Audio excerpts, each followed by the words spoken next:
ಓಂ ಶಾಂತಿ. ಇಂದಿನ ಮುರಳಿಯ ದಿನಾಂಕ 4/2/2025. ಪ್ರಾತಃ ಮುರಳಿ. ಓಂ ಶಾಂತಿ. ಬಾಪ್ತಾದ ಮಧುಬನ. ಮಧುರ ಮಕ್ಕಳೇ, ತಂದೆಯು ನಿಮಗೆ ಅವಿನಾಶಿ ಜ್ಞಾನ ರತ್ನಗಳ ದಾನವನ್ನು ಕೊಡುತ್ತಾರೆ.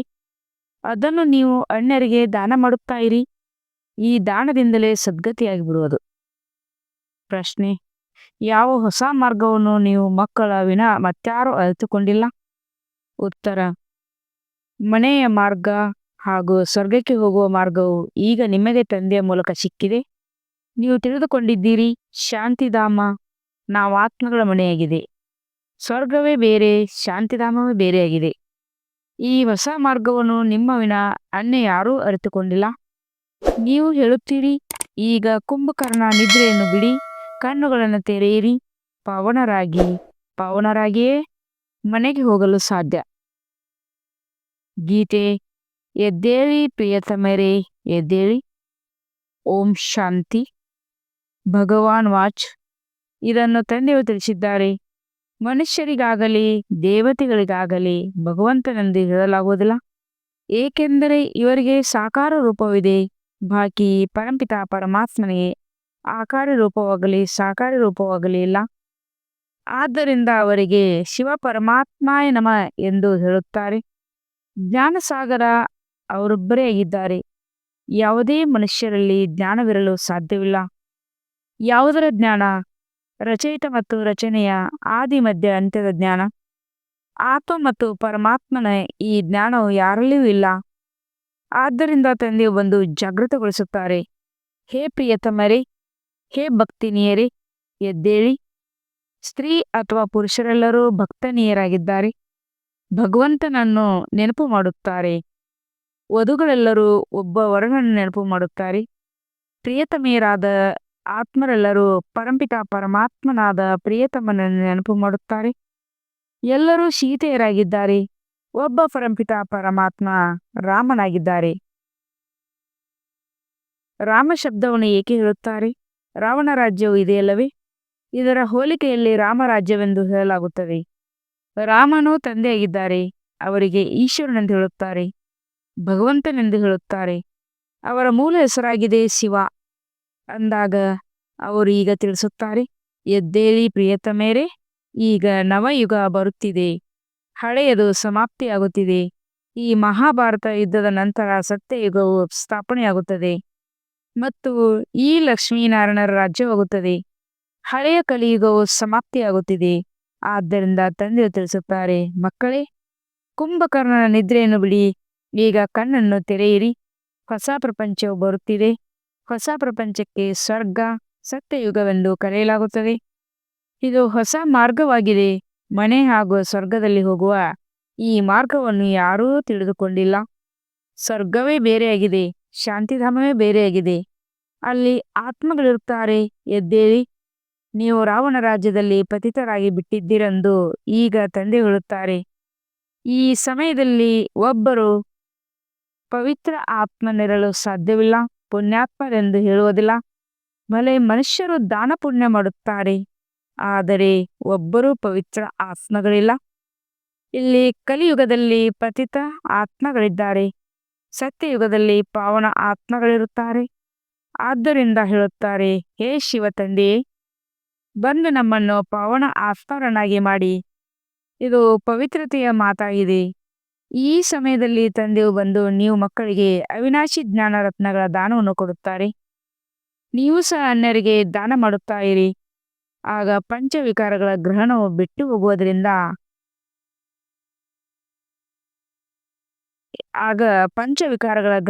ಬಿಟ್ಟು ಹೋಗುವುದೆಂದು ತಿಳಿಸುತ್ತಾರೆ.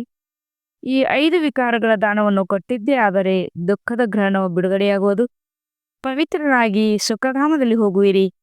5 ವಿಕಾರಗಳಲ್ಲಿ ಮೊಟ್ಟ ಮೊದಲನೆಯದು ಕಾಮವಾಗಿದೆ. ಅದನ್ನು ಬಿಟ್ಟು ಪವಿತ್ರರಾಗಿ, ಹೇ ಪತಿತ ಪಾವನ, ನಮ್ಮನ್ನು ಪಾವನ ಮಾಡಿ ಎಂದು ತಾವಾಗಿಯೇ ಹೇಳುತ್ತಾರೆ. ಪತಿತರೆಂದು ವಿಕಾರಿಗಳಿಗೆ ಹೇಳಲಾಗುತ್ತದೆ. ಈ ಸುಖ ಮತ್ತು ದುಃಖದ ಆಟವು ಭಾರತಕ್ಕಾಗಿಯೇ ಇದೆ. ತಂದೆಯು ಭಾರತದಲ್ಲಿ ಬಂದು ಸಾಧಾರಣ ತನುವಿನಲ್ಲಿ ಪ್ರವೇಶ ಮಾಡುತ್ತಾರೆ. ಮತ್ತೆ ಇವರ ಚರಿತ್ರೆಯನ್ನು ಕುರಿತು ತಿಳಿಸಿಕೊಡುತ್ತಾರೆ. ಇವರೆಲ್ಲರೂ ಬ್ರಾಹ್ಮಣ ಬ್ರಾಹ್ಮಣಿಯರಾಗಿದ್ದಾರೆ.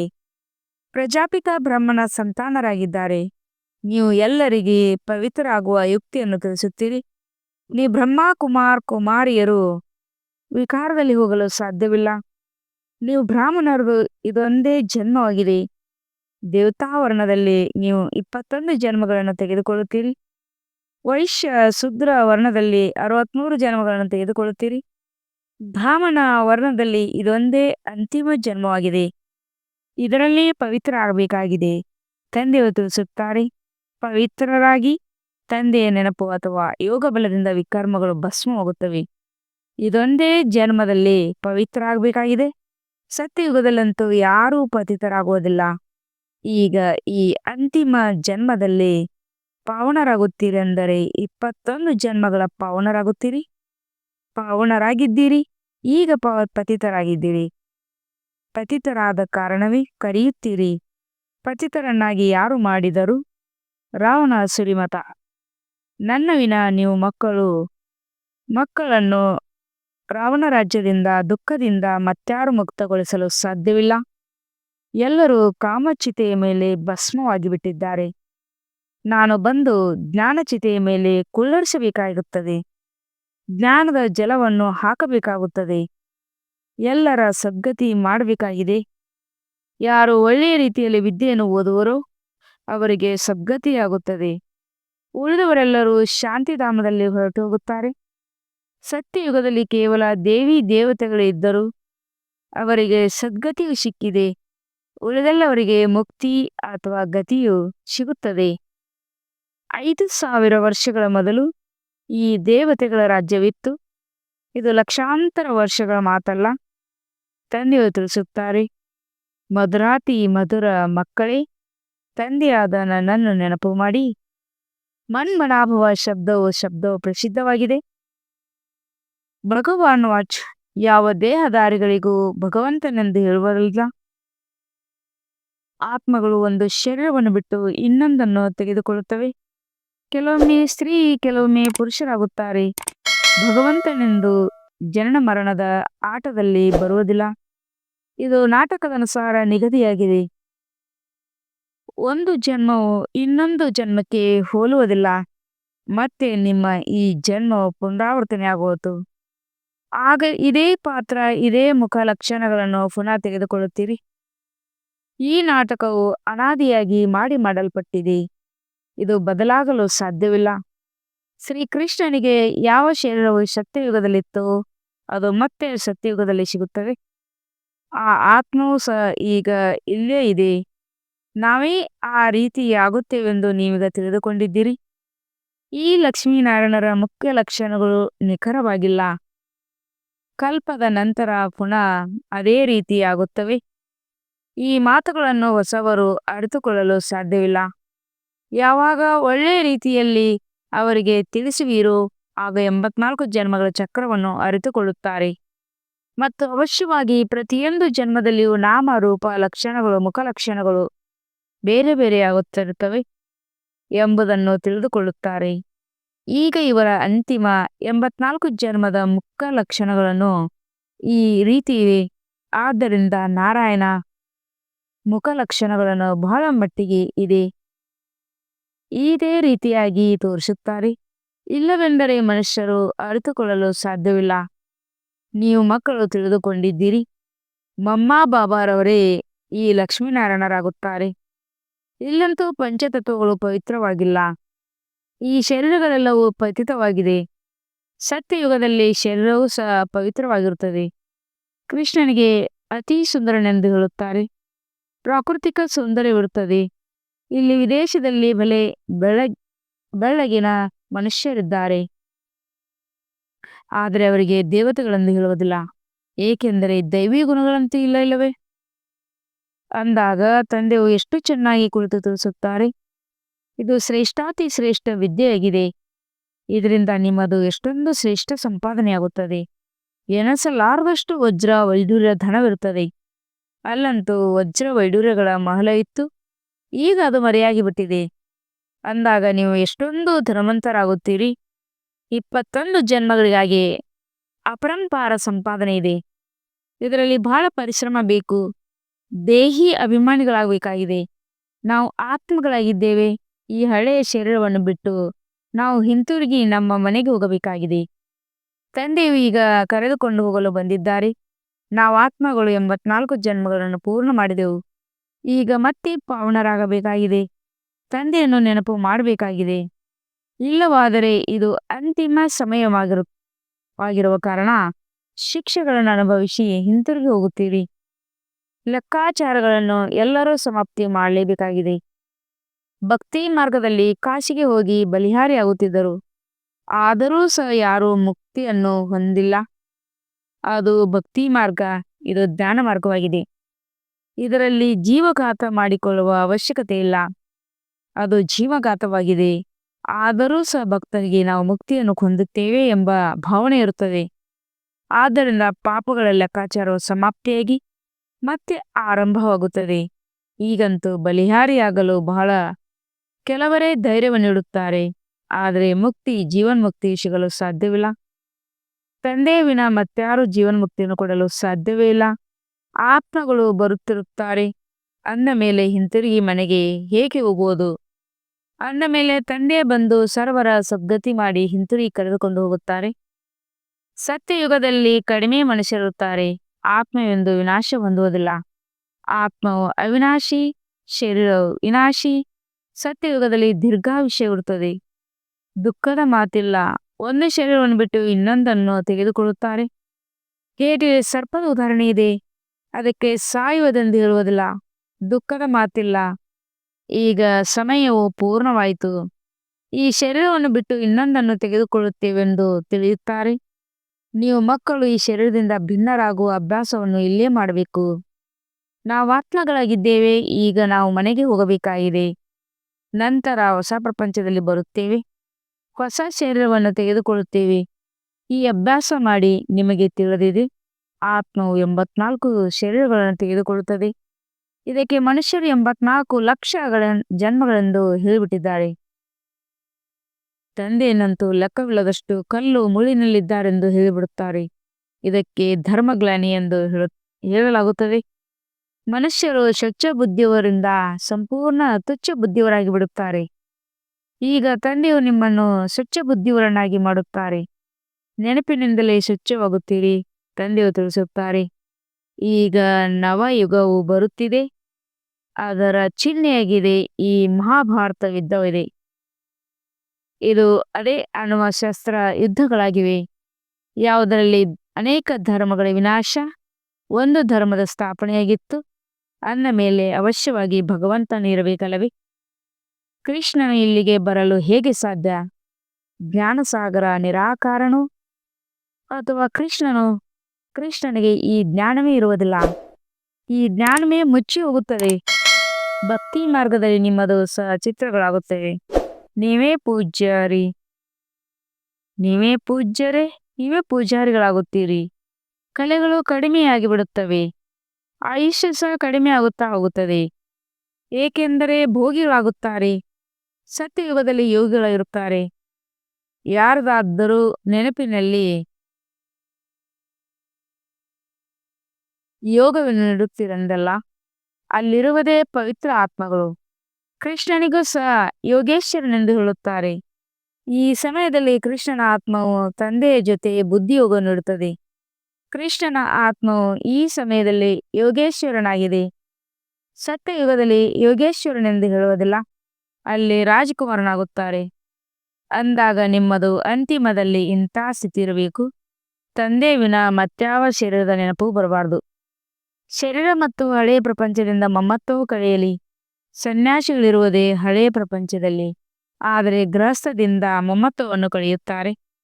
ಬ್ರಹ್ಮತತ್ವವನ್ನು ಈಶ್ವರನೆಂದು ತಿಳಿದು ಅದರೊಂದಿಗೆ ಯೋಗವನ್ನು ನೀಡುತ್ತಾರೆ. ತಮ್ಮನ್ನು ಬ್ರಹ್ಮಜ್ಞಾನಿ, ತತ್ವಜ್ಞಾನಿಗಳೆಂದು ತಿಳಿಕೊಳ್ಳುತ್ತಾರೆ. ನಾವು ಬ್ರಹ್ಮತತ್ವದಲ್ಲಿ ಲೀನವಾಗಿ ಬಿಡುತ್ತೇವೆಂದು ತಿಳಿಯುತ್ತಾರೆ. ಆದರೆ ತಂದೆಯು ತಿಳಿಸುತ್ತಾರೆ, ಇದೆಲ್ಲವೂ ತಪ್ಪಾಗಿದೆ. ಸತ್ಯವನ್ನು ನಾನೇ ಹೇಳುತ್ತೇನೆ. ನನಗೆ ಸತ್ಯವೆಂದು ಕರೆಯಲಾಗುತ್ತದೆ. ತಂದೆಯು ತಿಳಿಸುತ್ತಾರೆ, ನೆನಪಿನ ಯಾತ್ರೆಯು ಬಹಳ ಪಕ್ಕಾ ಆಗಬೇಕು. ಜ್ಞಾನವು ಬಹಳ ಸಹಜ, ಆದರೆ ದೇಹಿ ಅಭಿಮಾನಿಯಾಗುವುದರಲ್ಲಿ ಪರಿಶ್ರಮವಿದೆ. ತಂದೆಯು ತಿಳಿಸುತ್ತಾರೆ, ಯಾವ ದೇಹವೂ ನೆನಪು ಬರಬಾರದು. ಇದು ಭೂತಗಳ ನೆನಪು, ಭೂತ ಪೂಜೆಯಾಗಿದೆ. ನಾನಂತೂ ಅಶರೀರಿಯಾಗಿದ್ದೇನೆ. ನೀವು ನನ್ನನ್ನು ನೆನಪು ಮಾಡಬೇಕಾಗಿದೆ. ಈ ಕಣ್ಣುಗಳಿಂದ ಏನೆಲ್ಲ ನೋಡುತ್ತಲೂ ಬುದ್ಧಿಯಿಂದ ತಂದೆಯನ್ನು ನೆನಪು ಮಾಡಿ ತಂದೆಯ ಆದೇಶದಂತೆ ನಡೆಯಿರಿ. ಆಗ ಧರ್ಮರಾಜನ ಶಿಕ್ಷೆಗಳಿಂದ ಮುಕ್ತರಾಗುತ್ತೀರಿ. ಪಾವನರಾಗುತ್ತೀರಿ, ಅಂದರೆ ಶಿಕ್ಷೆಗಳು ಸಮಾಪ್ತಿಯಾಗುತ್ತದೆ. ಇದು ಅತಿ ದೊಡ್ಡ ಗುರಿಯಾಗಿದೆ. ಪ್ರಜೆಗಳಾಗೋದು ಬಹಳ ಸಹಜ.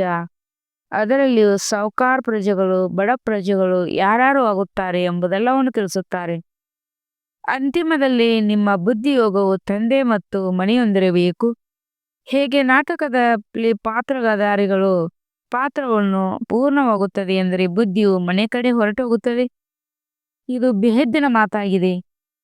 ಅದು ಕ್ಷಣಿಕ ಸಂಪಾದನೆಯಾಗಿರುತ್ತದೆ. ಇದು ಅಪರಿಮಿತ ಸಂಪಾದನೆಯಾಗಿದೆ. ಒಳ್ಳೆಯ ಪಾತ್ರಧಾರಿಗಳ ಸಂಪಾದನೆಯು ಬಹಳ ಆಗುತ್ತದೆ ಅಲ್ಲವೇ? ಅಂದಾಗ ತಂದೆಯು ತಿಳಿಸುತ್ತಾರೆ, ಗೃಹಸ್ಥ ವ್ಯವಹಾರದಲ್ಲಿರುತ್ತಾ ಬುದ್ಧಿಯೋಗವನ್ನು ಅಲ್ಲಿಡಬೇಕಾಗಿದೆ. ಹೇಗೆ ಅವರು ಒಬ್ಬರು ಇನ್ನೊಬ್ಬರ ಪ್ರಿಯತಮರಿರುತ್ತಾರೆ. ಇಲ್ಲಂತೂ ಒಬ್ಬ ಪ್ರಿಯತಮನಿಗೆ ಎಲ್ಲರೂ ಪ್ರಿಯತಮೆಯರಾಗಿದ್ದಾರೆ. ಅವರನ್ನೇ ಎಲ್ಲರೂ ನೆನಪು ಮಾಡುತ್ತಾರೆ. ಅವರು ವಿಚಿತ್ರ ಯಾತ್ರಿಕನಾಗಿದ್ದಾರಲ್ಲವೇ? ಈ ಸಮಯದಲ್ಲಿ ಎಲ್ಲಾ ದುಃಖಗಳಿಂದ ಬಿಡಿಸಿ ಸದ್ಗತಿಯಲ್ಲಿ ಕರೆದುಕೊಂಡು ಹೋಗಲು ಬಂದಿದ್ದಾರೆ. ಅವರಿಗೆ ಸತ್ಯವಾದ ಪ್ರಿಯತಮನೆಂದು ಕರೆಯಲಾಗುತ್ತದೆ, ಹೇಳಲಾಗುತ್ತದೆ. ಹೇಗೆ ಅವರು ಒಬ್ಬರು ಇನ್ನೊಬ್ಬರ ಶರೀರದ ಮೇಲೆ ಪ್ರಿಯತಮೆಯರಾಗುತ್ತಾರೆ. ವಿಕಾರದ ಮಾತಿಲ್ಲ. ಅದಕ್ಕೆ ದೇಹಾಭಿಮಾನದ ಯೋಗವೆಂದು ಹೇಳುತ್ತಾರೆ. ಆದರೆ ಅದು ಭೂತಗಳ ನೆನಪಾಯಿತು. ಮನುಷ್ಯರನ್ನು ನೆನಪು ಮಾಡುವುದೆಂದರೆ ಭೂತಗಳನ್ನು, ಪ್ರಕೃತಿಯನ್ನು ನೆನಪು ಮಾಡುವುದಾಗಿದೆ. ತಂದೆಯು ತಿಳಿಸುತ್ತಾರೆ, ಪ್ರಕೃತಿಯನ್ನು ಮರೆತು ನನ್ನನ್ನು ನೆನಪು ಮಾಡಿ. ಪರಿಶ್ರಮ ಇದೆಯಲ್ಲವೇ? ಮತ್ತೆ ದೈವಿ ಗುಣಗಳು ಬೇಕು. ಅನ್ಯರೊಂದಿಗೆ ದ್ವೇಷವನ್ನು ತೀರಿಸಿಕೊಳ್ಳುವುದೂ ಸಹ ಹಸಿರು ಗುಣವಾಗಿದೆ. ಸತ್ಯಯುಗದಲ್ಲಿ ಇರುವುದೇ ಒಂದೇ ಧರ್ಮ. ಅಲ್ಲಿ ಸೇಡಿನ ಮಾತಿಲ್ಲ. ಅದು ಅದ್ವೈತ ದೇತಾ ಧರ್ಮವಾಗಿದೆ. ಯಾವುದನ್ನು ಶಿವ ತಂದೆಯ ವಿನ ಮತ್ತಾರು ಸ್ಥಾಪನೆ ಮಾಡಲು ಸಾಧ್ಯವಿಲ್ಲ. ಸೂಕ್ಷ್ಮವತನವಾಸಿ ದೇವತೆಗಳಿಗೆ ಪರಿಷ್ಟಗಳೆಂದು ಹೇಳಲಾಗುತ್ತದೆ. ಈ ಸಮಯದಲ್ಲಿ ನೀವು ಬ್ರಾಹ್ಮಣರಾಗಿದ್ದೀರಿ, ನಂತರ ಪರಿಷ್ಟಗಳಾಗುತ್ತೀರಿ, ಮತ್ತೆ ಹಿಂತಿರುಗಿ ಹೋಗುತ್ತೀರಿ. ನಂತರ ಹೊಸ ಪ್ರಪಂಚದಲ್ಲಿ ಬಂದು ದೈವಿ ಗುಣವಂತ ಮನುಷ್ಯರು ಅರ್ಥಾತ್ ದೇವತೆಗಳಾಗುತ್ತೀರಿ. ಈಗ ಶೂದ್ರರಿಂದ ಬ್ರಾಹ್ಮಣರಾಗುತ್ತೀರಿ. ಪ್ರಜಾಪಿತ ಬ್ರಹ್ಮಣ ಮಗುವಾಗದಿದ್ದರೆ ಆಸ್ತಿಯನ್ನು ಹೇಗೆ ಪಡೆಯುತ್ತೀರಿ? ಈ ಪ್ರಜಾಪಿತ ಬ್ರಹ್ಮ ಮತ್ತು ಮಮ್ಮಾರವರೇ ಮತ್ತೆ ಲಕ್ಷ್ಮೀನಾರಾಯಣರಾಗುತ್ತಾರೆ. ನೋಡಿ, ನಿಮಗೆ ಜೈನರು, ನಮ್ಮ ಜೈನ ಧರ್ಮವು ಎಲ್ಲದಕ್ಕಿಂತ ಹಳೆಯದಾಗಿದೆ ಎಂದು ಹೇಳುತ್ತಾರೆ. ವಾಸ್ತವದಲ್ಲಿ ಆದಿದೇವ ಬ್ರಹ್ಮನಿಗೆ ಮಹಾವೀರನೆಂದು ಹೇಳುತ್ತಾರೆ. ಅಲ್ಲಿರುವುದೇ ಬ್ರಹ್ಮನೇ. ಆದರೆ ಕೆಲವರು ಯಾರೋ ಜೈನ ಮುನಿಯು ಬಂದು ಅವರು ಮಹಾವೀರನೆಂದು ಹೆಸರಿಟ್ಟರು. ಈಗ ನೀವೆಲ್ಲರೂ ಮಹಾವೀರರಾಗಿದ್ದೀರಲ್ಲವೇ? ಮಾಯೆ ಮೇಲೆ ಜಯಗಳಿಸುತ್ತಿದ್ದೀರಿ. ನೀವೆಲ್ಲರೂ ಬಹುದೂರಾಗುತ್ತೀರಿ. ಸತ್ಯ ಮಹಾವೀರರು, ಮಹಾವೀರಣಿಯರು ನೀವೇ ಆಗಿದ್ದೀರಿ. ನಿಮ್ಮ ಹೆಸರು ಶಿವಶಕ್ತಿಯರೆಂದಾಗಿದೆ. ಶಿವಶಕ್ತಿಯರದು ಸಿಂಹದ ಮೇಲೂ ಮತ್ತು ಮಹಾರಥಿಗಳದು ಆನೆಯ ಮೇಲೂ ಸವಾರಿಯಾಗುತ್ತದೆ. ತಂದೆಯು ಮತ್ತೆ ಸ್ಮೃತಿ ತರಿಸುತ್ತಾರೆ. ಗುರಿಯು ಬಹಳ ಉನ್ನತವಾಗಿದೆ. ಒಬ್ಬ ತಂದೆಯನ್ನು ನೆನಪು ಮಾಡಿದರೆ ವಿಕರ್ಮಗಳು ವಿನಾಶವಾಗುತ್ತವೆ. ಮತ್ಯಾವುದೇ ಮಾರ್ಗವಿಲ್ಲ. ಯೋಗ ಬಲದ ಆಧಾರದ ಮೇಲೆ ವಿಶ್ವದ ಮೇಲೆ ರಾಜ್ಯ ಮಾಡುತ್ತೀರಿ. ಈಗ ನಾವು ಮನೆಗೆ ಹೋಗಬೇಕಾಗಿದೆ. ಇದು ಹಳೆ ಪ್ರಪಂಚವಾಗಿದೆ, ಬೆಳಗಿನ ಸನ್ಯಾಸವಾಗಿದೆ ಎಂದು ಆತ್ಮ ಹೇಳುತ್ತದೆ. ಗೃಹಸ್ಥ ವ್ಯವಹಾರದಲ್ಲಿರುತ್ತಾ ಪವಿತ್ರರಾಗಬೇಕು. ಚಕ್ರವನ್ನು ಅರಿತುಕೊಳ್ಳುವುದರಿಂದ ಚಕ್ರವರ್ತಿ ರಾಜರಾಗಿ ಬಿಡುತ್ತೀರಿ. ಒಳ್ಳೆಯದು. ಮಧುರಾತಿ ಮಧುರದಲ್ಲಿ ಹೋಗಿ ಮರಳಿ ಸಿಕ್ಕಿರುವ ಮಕ್ಕಳ ಪ್ರತಿ ಮಾಪೀತ ಬಾಪ್ತದರ ನೆನಪು ಪ್ರೀತಿ ಹಾಗೂ ನಮಸ್ತೆ ನಮಸ್ತೆ ನಮಸ್ತೆ. हम रूहानी बच्चों की रूहानी बाप-दादा को याद प्यार और गुड मॉर्निंग. नमस्ते नमस्ते नमस्ते. ಶುಕ್ರಿಯಾ ಬಾಬಾ, ಶುಕ್ರಿಯಾ. ವಹ ಬಾಬಾ ವಹ. ಧಾರಣೆಗಾಗಿ ಮುಖ್ಯ ಸಾರ. 1ನೇ ಪಾಯಿಂಟ್, ಧರ್ಮರಾಜನ ಶಿಕ್ಷೆಗಳಿಂದ ಪಾರಾಗಲು ಯಾರದೇ ದೇಹವನ್ನು ನೆನಪು ಮಾಡಬಾರದು. ಈ ಕಣ್ಣುಗಳಿಂದ ಎಲ್ಲವನ್ನು ನೋಡುತ್ತಿದ್ದರು. ಒಬ್ಬ ತಂದೆಯನ್ನೇ ನೆನಪು ಮಾಡಬೇಕಾಗಿದೆ. ಆಗುವ ಅಭ್ಯಾಸ ಮಾಡಬೇಕಾಗಿದೆ. ಪಾವನರಾಗಬೇಕಾಗಿದೆ. 2ನೇ ಪಾಯಿಂಟ್, ಮುಕ್ತಿ ಮತ್ತು ಜೀವನ್ಮುಕ್ತಿಯ ಮಾರ್ಗವನ್ನು ಎಲ್ಲರಿಗೂ ತಿಳಿಸಬೇಕಾಗಿದೆ. ಈಗ ನಾಟಕವು ಮುಕ್ತಾಯವಾಯಿತು, ಮನೆಗೆ ಹೋಗಬೇಕಾಗಿದೆ. ಈ ಸ್ಮೃತಿಯಿಂದ ಬೇಹದ್ದಿನ ಸಂಪಾದನೆಯನ್ನು ಜಮಾ ಮಾಡಿಕೊಳ್ಬೇಕಾಗಿದೆ. ವರದಾನ: 1 ಸೆಕೆಂಡಿನ ಆಟದಿಂದ ಇಡೀ ಕಲ್ಪದ ಅದೃಷ್ಟವನ್ನು ರೂಪಿಸಿಕೊಳ್ಳುವ ಶ್ರೇಷ್ಠ ಅದೃಷ್ಟಶಾಲಿ ಭವ. ಈ ಸಂಗಮದ ಸಮಯಕ್ಕೆ ವರದಾನವು ಸಿಕ್ಕಿದೆ. ಏನ್ ಬೇಕು, ಹೇಗ್ ಬೇಕು, ಎಷ್ಟು ಬೇಕು ಅಷ್ಟು ಭಾಗ್ಯವನ್ನು ರೂಪಿಸಿಕೊಳ್ಳಬಹುದು. ಏಕೆಂದರೆ ಭಾಗ್ಯವಿದಾತ ತಂದೆಯ ಅದೃಷ್ಟವನ್ನು ರೂಪಿಸಿಕೊಳ್ಳುವ ಬೀಗದ ಕೈಯನ್ನು ಮಕ್ಕಳ ಕೈಯಲ್ಲಿ ಕೊಟ್ಟಿದ್ದಾರೆ. ಲಾಸ್ಟ್ನಲ್ಲಿ ಇರುವವರು ಸಹ ಫಾಸ್ಟ್ ಆಗಿ ಹೋಗುತ್ತಾ ಫಸ್ಟ್ ಬರಬಹುದು. ಕೇವಲ ಸೇವೆಗಳ ವಿಸ್ತಾರದಲ್ಲಿ ಸ್ವಯಂನ ಸ್ಥಿತಿಯನ್ನು ಸೆಕೆಂಡ್ನಲ್ಲಿ ಸಾರ ರೂಪವನ್ನಾಗಿ ಮಾಡಿಕೊಳ್ಳುವ ಅಭ್ಯಾಸವನ್ನು ಮಾಡಿರಿ. ಈಗೀಗ ಡೈರೆಕ್ಷನ್ ಸಿಕ್ಕಿತು. 1 ಸೆಕೆಂಡ್ನಲ್ಲಿ ಮಾಸ್ಟರ್ ಬೀಜವಾಗಿರಿ ಎಂದರೆ ಸಮಯ ಹಿಡಿಸಬಾರದು. 1 ಸೆಕೆಂಡ್ನ ಆಟದಿಂದ ಇಡೀ ಕಲ್ಪದ ಅದೃಷ್ಟವನ್ನು ರೂಪಿಸಿಕೊಳ್ಳಬಹುದು. ಸ್ಲೋಗನ್: ಡಬಲ್ ಸೇವೆಯ ಮೂಲಕ ಶಕ್ತಿಶಾಲಿ ವಾಯುಮಂಡಲವನ್ನಾಗಿ ಮಾಡಿಕೊಳ್ಳುತ್ತೀರೆಂದರೆ ಪ್ರಕೃತಿಯು ದಾಸಿಯಾಗಿ ಬಿಡುತ್ತದೆ. ಇವತ್ತಿನ ಅಗತ್ಯ ಸೂಚನೆ: ಏಕಾಂತ ಪ್ರಿಯರಾಗಿ ಏಕತೆ ಮತ್ತು ಏಕಾಗ್ರತೆಯನ್ನು ತಮ್ಮದಾಗಿಸಿಕೊಳ್ಳಿ. ಅನೇಕ ವೃಕ್ಷಗಳ ರೆಂಬೆ ಕೊಂಬೆಗಳು ಈಗ ಒಂದೇ ಗಂಧದ ವೃಕ್ಷವಾಗಿ ಬಿಟ್ಟಿತು. ಜನ ಹೇಳುತ್ತಾರೆ, 2-4 ಮಾತೆಯರು ಒಟ್ಟಿಗೆ ಜೊತೆಯಲ್ಲಿ ಇರಲು ಸಾಧ್ಯವಿಲ್ಲ. ಮತ್ತು ಈಗ ಮಾತೆಯರು ಇಡೀ ವಿಶ್ವದಲ್ಲಿ ಏಕತೆಯನ್ನು ಸ್ಥಾಪನೆ ಮಾಡುವುದಕ್ಕೆ ನಿಮಿತ್ತರಾಗಿದ್ದಾರೆ. ಮಾತೆಯರೇ ಭಿನ್ನತೆಯಲ್ಲಿ ಏಕತೆಯನ್ನು ತಂದಿದ್ದಾರೆ. ದೇಶ ಭಿನ್ನವಾಗಿದೆ, ಭಾಷೆ ಭಿನ್ನವಾಗಿದೆ, ಸಂಸ್ಕೃತಿ ಭಿನ್ನವಾಗಿದೆ. ಆದರೆ ನೀವು ಭಿನ್ನತೆಯನ್ನು